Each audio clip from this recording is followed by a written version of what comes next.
Hi, my name is Michelle Thomas, and this is my third year teaching kindergarten in the school district where I grew up, actually.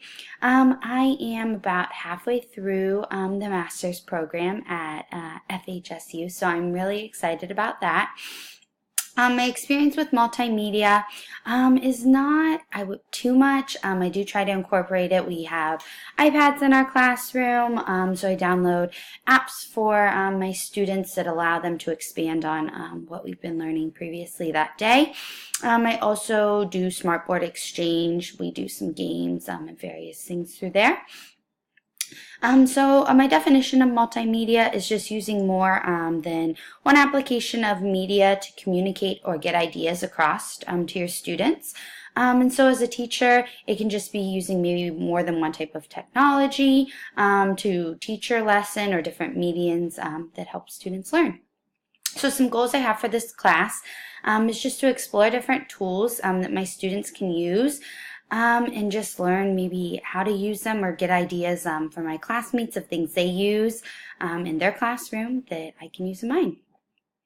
Some of my strengths are that I do try to use multimedia in my classroom. Like I said, we have iPads, so I am pretty good about downloading apps for my students that go along with what we're learning, and we use those during our center rotation time. And then I'm also pretty good about downloading Smartboard Exchange things, or I've created one of my own and allowing students to explore their learning that way.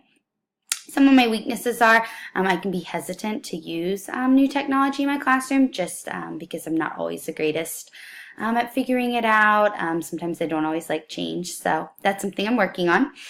My interest in multimedia is just learning new ways to incorporate multiple types of mediums in my classroom. And some of my goals for relative to my graduate degree and my career is that I want to graduate with my master's, hopefully, and just continuing my job as an educator, which is why I'm going back to get my master's. I have a passion for teaching, and I absolutely love teaching kindergarten right now. Some tips I have for this class is just to make sure you stay on top of things and don't wait until the last minute. So just trying to prioritize, maybe plan out your week. That's something I'm really trying to do. This year, since the new year started, is just kind of creating a schedule and saying on this day I'm going to do this and this day I'm going to work on this paper. It just helps you stay organized and on top of what it is you need to do. So thanks for watching, and I look forward to having class with you all. Thanks. Bye.